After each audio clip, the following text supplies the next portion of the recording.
மாலை முரசு நேயர்களுக்கு வணக்கம். ஒரு செய்தி பல கோணங்கள் நிகழ்ச்சிக்கு உங்களை வரவேற்கிறோம். இன்னைக்கு நம்ம அரங்கத்திற்கு சிறப்பு விருந்தினராக பொருளாதார நிபுணர் திரு சோம வள்ளியப்பன் அவர்கள் தான் வந்திருக்காங்க.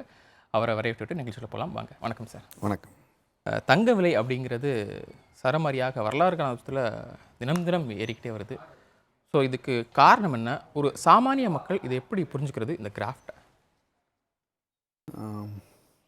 நம்மளை விட சாதாரண மக்கள் நிறைய நல்லா தெரிஞ்சு வச்சுருக்காங்க. தங்கம் தான் உறுதியான ஒரு முதலீட்டு பொருள். அதுதான் அவங்க பெரும்பாலும் பயன்படுத்திகிட்டு இருக்காங்க. கடந்த ஒரு 20 ஆண்டுகளாக பங்குச்சந்தைகள் ரொம்ப பிரபலம் அடைஞ்ச பிறகு, அது தவிர பங்குச்சந்தையை ஒட்டிய பல்வேறு புதிய முதலீட்டு வாய்ப்புகள் எல்லாம் வந்த பிறகு தங்கத்தின் மீது ஒரு கவனம் குறைஞ்சி மற்ற முதலீடுகளில் மக்கள் ஈடுபட்டாங்க. தங்கம் ரியல் அசட்டுன்னு சொல்கிறோம். மற்றதெல்லாம் அவ்வளோதான். தங்கத்தையும் நிலத்தையும் தான் நம்ம உண்மையான சொத்துன்னு சொல்லுவோம். மிச்சமெல்லாம் பேப்பர். அப்படி பார்க்கையில் தங்கம் உலகளாவிய ஒரு பொருளாக இருக்குது. இப்போது எந்தனுடைய ஒரு விலை மாற்றமும் எல்லாரையும் பாதிக்காது. இப்போ இன்றைக்கி நம்ம பேசிகிட்டு இருக்கிறது இதுதான். உலகத்தில் இருக்கிற எல்லா நாடுகளில் இருக்க தொலைக்காட்சியிலையும் இதே தான் இன்றைக்கி பேசிகிட்டு இருப்பாங்க. நேற்று தங்கம் பண்ண ஒரு வேலை உலகம் மொத்தமும் செய்தித்தாள்களில், செய்தி ஊடகங்களில் எல்லாத்தையும் தலைப்பு செய்தியாக இன்றைக்கி அப்படி இருக்கக்கூடிய ஒரு பொருள்னால் அது தங்கம். அரசாங்கங்களே யோசிப்பாங்க, பல பெரிய கார்ப்பரேட்ஸ் யோசிப்பாங்க, நம்ம வாங்காமல் விட்டுட்டோமோ என்ன பண்ணிட்டோமோன்னு. ஆனால் தங்கம் இவ்வளவு விலை இவ்வளவு சீக்கிரமாக உயரும் என்பது யாரும் எதிர்பார்த்துருக்க மாட்டாங்க. இது எல்லாருமா சேர்ந்து பண்ணுறதுனுடைய ஒரு எஃபெக்ட். யாரும் தனியாக பண்ணலை அதை. அதனால் எந்த தனியாக பண்ணுறவங்களுக்கும் இது இப்படி தான் ஆக போகுதுன்னு தெரியாது. அதனால் இப்போ கடைசியாக அதை இன்னும் ஒரு தள்ளி விட்டது அமெரிக்காவுடைய ஃபெடரல் ரிசர்வனுடைய வட்டி விகித குறைப்பு. அது தவிர அவங்க பாண்டு பர்ச்சேசிங் ப்ரோக்ராம்னு ஒன்று சொல்லியிருக்காங்க. ஷார்ட் டேர்மில் அவங்க ஷார்ட் டேர்ம் ட்ரெஷரிஸை ஒரு $40 பில்லியன் வருஷம் வாங்க போகிறேன்னு சொல்லியிருக்காங்க. இது மாதிரி பல தகவல்கள் ஒன்று மேலே ஒன்றா உதவியாக வந்துட்டுருக்கு. இதனுடைய ஆரம்பம் பார்த்திங்கன்னா கோவிடும் போது தான் தங்கத்தை தூக்கி மேடையில் உட்கார வச்சாங்க. அப்போலேருந்து அது ஓடுற ஓட்டம் இன்னும் நிற்கவே இல்லை. ஆனால் இன்றைக்கி நம்ம நேயர்களுக்கு சொல்லணும்னா ஒன்று சொல்லணும். அதாவது இந்த தங்கத்தை இப்போ பார்க்குறவங்க, வாங்கணும்னு நினைக்கிறவங்க, குடும்பத்தில் இருக்கவங்க, கல்யாணத்துக்கு வேணும்னு நினைக்கிறவங்க, அவங்கெல்லாம் தங்கம்ங்கிறது விலை ஏறிட்டு தான் இருக்கும். வாங்கிடணும், கையில் காசு இருக்கையில் வாங்கிடணும், கொஞ்சம் கொஞ்சமாக சேர்க்கணும். தங்கத்தைங்கிறதெல்லாம் எப்பயுமே சொல்கிறது தான். நம்மளால் சரியான நேரத்தை கண்டுபிடிச்சி வாங்க முடியாது. ஆனால் அந்த ட்ரேடு பண்ணுறேன், நான் வாங்கினா விலையேற போகுது, நான் வாங்குறேன்னு நினைக்கிறவங்களுக்கு இப்போ வந்திருக்கிற இது தங்கம் எப்பயுமே அதனுடைய விலை முடிவு செய்யப்படுவது அமெரிக்க டாலரில், சர்வதேச சந்தையில் முடிவு செய்கிறத நம்ம இந்தியாவில் அந்த டாலர் என்ன மதிப்போ அதை கன்வெர்ட் பண்ணி இந்தியாவில் அந்த விலையை நம்ம வைக்கிறோம். இது இப்போ நடந்துக்கிட்டு இருக்கிற 4300ங்கிறது ஒரு ரெசிஸ்டன்ஸ்ன்னு சொல்கிறோம். அதாவது தொடர்ந்து விலை ஏறிக்கிட்டே ஒரு இடத்துக்கு அதுக்கு மூச்சு திணறும். அதுக்கப்புறம் அது கொஞ்சம் இளைப்பாறிட்டு தான் திருப்பி ஏறும். பார்த்தா அப்படி தெரியலையே. பார்த்தா இறங்கி திரும்ப ஒரு மூச்சு பிடிச்சி திரும்ப மேலே ஏறும். ஆமாம், அதுதான் ஒரு முறையும் அந்த மாதிரி அது சர்ப்ரைஸ் கொடுக்குது. பட் இது ஒரு ப்ரீவியஸ் ஹை. இது வரைக்கும் தங்கம் போயிருக்கிறதுல அதிகமாக போனது அக்டோபர் மாதம் 2024. அது $4300 போயிருக்கு. இந்த 4300க்கு மேலே இப்போ போயிருச்சுன்னா இனி கையில் பிடிக்க முடியாது. இது இந்த கேட்டை தாண்டிட்டாருன்னா இவர் அடுத்த செக்யூரிட்டி ரொம்ப தூரத்தில் இருக்கார். இவர் இன்னும் ஓடுவார், ரொம்ப தூரம் ஓடுவார். அது எப்படி மக்கள் கணிக்கிறது? மக்கள் வாங்கணும்னு சொல்லிட்டு அவங்க எப்படி அதை வாங்குறதுன்னு ஒரு இடத்துல இருக்குது. அவங்க நினைப்பாங்க ஏறிட்டே போது கொஞ்சம் குறைஞ்சோன்னு வாங்கலாம்னு நினைப்பாங்க இல்லையா? இல்லை, அதான் இது நம்ம மட்டும் ஹேண்டில் பண்ணுறதா இருந்ததுன்னா அதெல்லாம் கணிக்கலாம். இது பலரும் இப்போது அமெரிக்கா பண்ணுற பல வேலைகளால், குறிப்பாக அந்த ரஷ்யாவை கையை முறுக்கி அவங்களுடைய டாலர் ரிசர்வ்ஸ் எல்லாம் பயன்படாத மாதிரி பண்ணது, இந்த மாதிரியெல்லாம் வேலை செய்கிறதுனால அமெரிக்க டாலர் இனி நம்பிக்கை இல்லை அப்படின்னு சொல்லிட்டு உலக பல நாடுகள் வச்சுருக்கிற, பல நாடுகள்னால் பெரும்பாலான நாடுகள் வச்சுருக்கிற ரிசர்வ் அமெரிக்க டாலர் தான். சரி, அதுலேருந்து நம்ப முடியாதுப்பா, என்னைக்கு வேணாலும் இவன் செல்லாதுன்னு சொல்லிடுவான் போல் இருக்கு, நம்ம தங்கமே வச்சுக்கலாம் அப்படின்னா உடனடியாக அதை பண்ண முடியாது. அதனால் கொஞ்சம் கொஞ்சமாக வாங்கி சேர்க்குறாங்க. இந்தியாவும் மாற்றுது.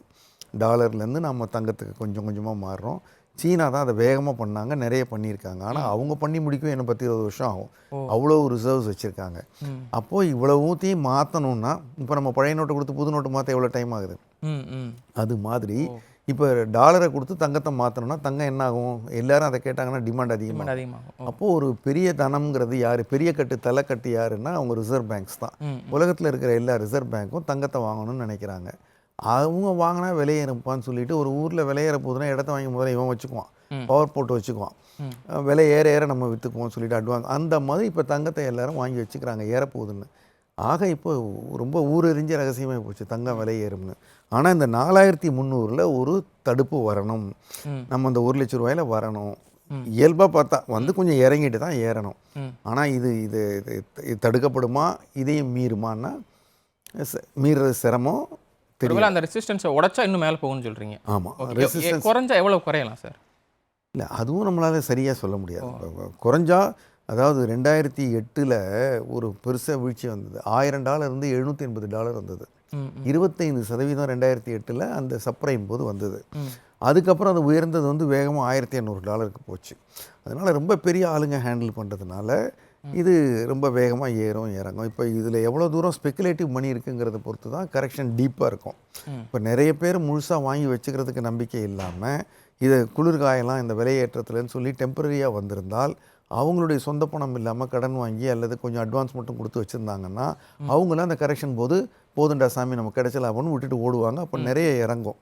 அதனால் இது உள்ளார யார் இருக்கான்னு போர்வையை தூக்கி பார்த்தா தான் தெரியும். உள்ளே நிறைய பேர் இருக்காங்க, நமக்கு தெரியாது. இப்போ அதனால் நமக்கு தேவை என்றால் கொஞ்சம் கொஞ்சமாக தொடர்ந்து வாங்குறது தான். இன்னொன்று என்ன சொல்கிறாங்க, இப்போ நீங்கள் இறங்கினா கூட இந்த 4300ங்கிறதுல ரெசிஸ்டன்ஸ் வந்து இறங்கினா கூட மீண்டும் 2026 இன்னொரு புதிய உச்சத்தை அது தொடும் அப்படிங்கிறாங்க. அதனால நம்மளால் இந்த ஷார்ட் டேர்மில் இது என்ன ஆகுன்னு கண்டுபிடிச்சி கரெக்டாக வாங்கி அந்த கொஞ்சோண்டு லாபத்தை கூட மிஸ் பண்ணாமல் எடுத்துக்கிறது, கொஞ்சோண்டு நஷ்டத்தை கூட சந்திக்காமல் நம்ம வாங்கினதுலேருந்தே அது உயர்ந்துக்கிட்டே இருக்கணுங்கிறது, இது ரெண்டையும் தங்கத்தை பொறுத்த வரைக்கும் நினைக்க லாங் டேர்முக்கு பண்ணலாம். லாங் டேர்முக்கு வச்சுக்கலாம். ஏறது இன்னும் கூட நம்ம நம்ப முடியாத அளவுக்கு கூட தங்கம் விலை உயரும் போல் இப்போ வர்ற நம்பிக்கைகள் இருக்குது. ஏன்னா இப்போ பல புது ஆளுங்க வர ஆரம்பிப்பாங்க. இப்போது மிஸ் பண்ணவங்கெல்லாம் வருவாங்க. தங்கம்னா அதெல்லாம் வேஸ்ட்பா அப்படின்னு சொல்லிக்கிட்டு இருந்தவங்க எல்லோரும் இப்போ வர ஆரம்பிப்பாங்க. பண்ணி காமிச்சிருச்சு இல்லை ஒரு முறை நான் இவ்வளோ தூரம் பண்ண முடியும்னு. அதனால இப்போ புதிய ஆதரவாக வரும். ஏற்கனவே வாங்கி லாபம் பார்த்தவங்க வெளியில் போனவங்களும் திரும்ப ஏறினோன்னா அடடா தெரியாமல் நம்ம விற்றுட்டோம், லாபம் பார்த்துட்டோம், நம்ம திருப்பி உள்ளே போகலான்னு வருவாங்க. அதனால் இதை வச்சு ஒரு பெரிய விளையாட்டு விளையாண்டு இதை பெருசாக விழ வச்சா தான் இந்த ஆட்டம் முடியும். ஓகே, ஒன்று ரொம்ப பெருசாக உயர்ந்து பெருசாக விழணும். அது வரைக்கும் இது இதே நிதானமான ஏற்றம் தான். ஆனால் வாங்குறவங்க கொஞ்சம் கொஞ்சமாக வாங்கணும். நீங்கள் வந்து உங்களுக்கு ஒரு முடிவு எடுத்துட்டா கொஞ்சம் வாங்கிருங்க. அதாவது நம்ம கொஞ்சம் சொன்ன திருப்பி இன்னைக்கு நாளைக்கு இன்னும் ஒரு 2-3 நாள் பாருங்கள். இன்னைக்கு 2-3 நாளைக்குள்ளே ரொம்ப பெருசாக உயராதுங்கிறது தான் சார்ட்டு சொல்லுது. சார்ட்டுங்கிறது என்னென்னா இது வரைக்கும் எவ்வளோ பேர் வாங்கியிருக்காங்க, எப்படி விலை உயர்ந்திருக்குது, இது வந்து இழுத்தா எவ்வளோ தூரம் இழுக்க முடியும் இந்த வண்டியை. கியர் மாற்றினா தான் அடுத்ததுக்கு போகும். இந்த கியருக்கு முட்டுது. இப்போ கியர் மாற்ற போகிறாங்களா, இங்கே வச்சுருக்காங்களா, அட்லீஸ்ட்டு கிளச்சு போட்டு கொஞ்சமாவது மாற்றி தானே மாற்றணும் கியரை. அப்படியே தூக்கின்னு போக முடியாதுல்ல. அது மாதிரி டெம்பரரியாக ஒரு ரிலீஃப் கிடச்சிதுன்னா டக்குன்னு கொஞ்சம் வாங்கிக்கலாம். Okay sir. இதே மாதிரி வெள்ளி விலையும் கூடுது. ஸோ அதுக்கு என்ன காரணம்? அதில் முதலீடு பண்ணலாமா? ஆமாம், அதாவது இப்போ தங்கத்துக்கு அடுத்தபடி வெள்ளி. இதுக்கு முன்னாடி 2 வாட்டி குறைஞ்சதா சொல்கிறாங்க. அதே மாதிரி அப்போ வந்து தொழிற்சாலையில் பெருமளவு பயன்படுத்தலை, இப்போ பயன்படுத்துகிறாங்க. அதனால் வெள்ளி விலையும் அதிகரிக்கும். நீங்கள் தங்கத்துக்கு பதிலாக வெளியில் முதலீடு பண்ணுறது சிறந்த ஒரு இதாக இருக்குன்னு சொல்கிறாங்களே. தொழிற்சாலையில் பயன்படுத்துகிறாங்கங்கிறது உண்மை தான். தொழிற்சாலையில் பயன்படுத்துறதுனால அது கூடுதலாக அதுக்கு வாய்ப்பு இருக்குங்கிறது ஒன்று தான். அதெல்லாம் இல்லைங்களே. ஆனால் ஒரு விஷயத்தை பற்றி நம்ம வந்து அது உண்மையை தவிர அது சொல்லப்படுற கதைகள் தான் முக்கியம் மார்க்கெட்டில். இப்போ இந்த மாதிரி நீங்கள் சொல்கிற மாதிரி இது ஒரு நம்பத்தகுந்த கதை. இதுக்கு நிறைய இது வந்து இப்போது க்ரீன் எனர்ஜிங்கிற சோலார் பேனல்லாம் வெள்ளி யூஸ் ஆகுது, இவி பேட்டரியிலெல்லாம் வெள்ளி யூஸ் ஆகுது. தங்கத்துக்கு இல்லாத அளவுக்கு இண்டஸ்ட்ரியல் யூஸ் வெள்ளிக்கு இருக்குது. அதனால வெள்ளி டிமாண்ட் இருக்கும். வெள்ளியை வந்து இயல்பில் உருவாக்க முடியாது. இப்போ நீங்கள் தங்கம்லாம் தங்கமாகவே கிடைக்கும். ஆனால் வெள்ளின்னு ஒன்று பூமியிலேருந்து எடுக்க முடியாது. மற்ற கனிமப் பொருட்களை எடுக்கிற போது அதுலேருந்து வர பை ப்ராடக்ட் தான் அது. அதனால நினச்சா கூட வெள்ளியினுடைய உற்பத்தியை உடனடியாக அதிகப்படுத்த முடியாது. இப்படியெல்லாம் பல காரணங்களால வெள்ளி ஏறுது. ஒன்று. ரெண்டாவது வந்து தங்கத்துக்கும் வெள்ளிக்கும் எப்பயுமே ஒரு குறிப்பிட்ட இடைவெளி தான் இருக்கணும். அந்த இடைவெளி அதிகமானால் வெள்ளி வந்து கேட்சப் பண்ணிக்கும். இன்வெஸ்டர்ஸ் வந்து அதை விட்டு வைக்க மாட்டாங்க. இப்போ தங்கம் ரொம்ப தூரம் ஓட்டி திரும்பி பார்க்குறாரு, வாடாங்கிறாரு. இதோ வர்றேனே ஒரு பின்னாடி ஓடி வரான். அவன் வந்து தான் ஆகணும். அதனால இப்போது வெள்ளி வந்து சில சமயங்களில் கூடுதலாகவே உயர்ந்ததை நம்ம இப்போ பார்த்தோம். இதெல்லாம் வந்து கேட்சிங் அப்.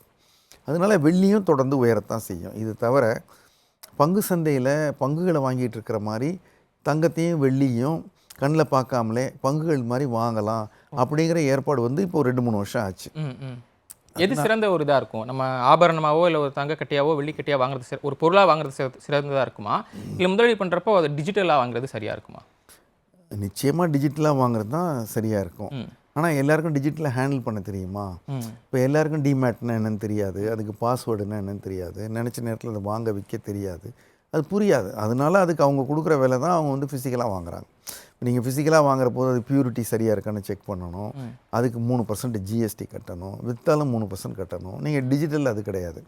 டிஜிட்டலில் ப்ரோக்கரேஜும் எஸ்டிடி அந்த மாதிரி அந்த பங்குச்சந்தை சார்ந்த குறைவான கட்டணங்கள் தான் அதில் இருக்குது.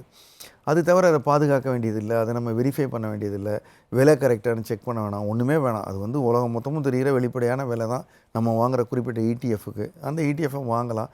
எவ்வளோ தூரம் விலை உயர்ந்ததோ இறங்குச்சோ அதே தான் நம்ம விற்கிற அன்னைக்கு அதனுடைய விலை மாற்றம் இருக்கும். அதனால் விற்றுடலாம்.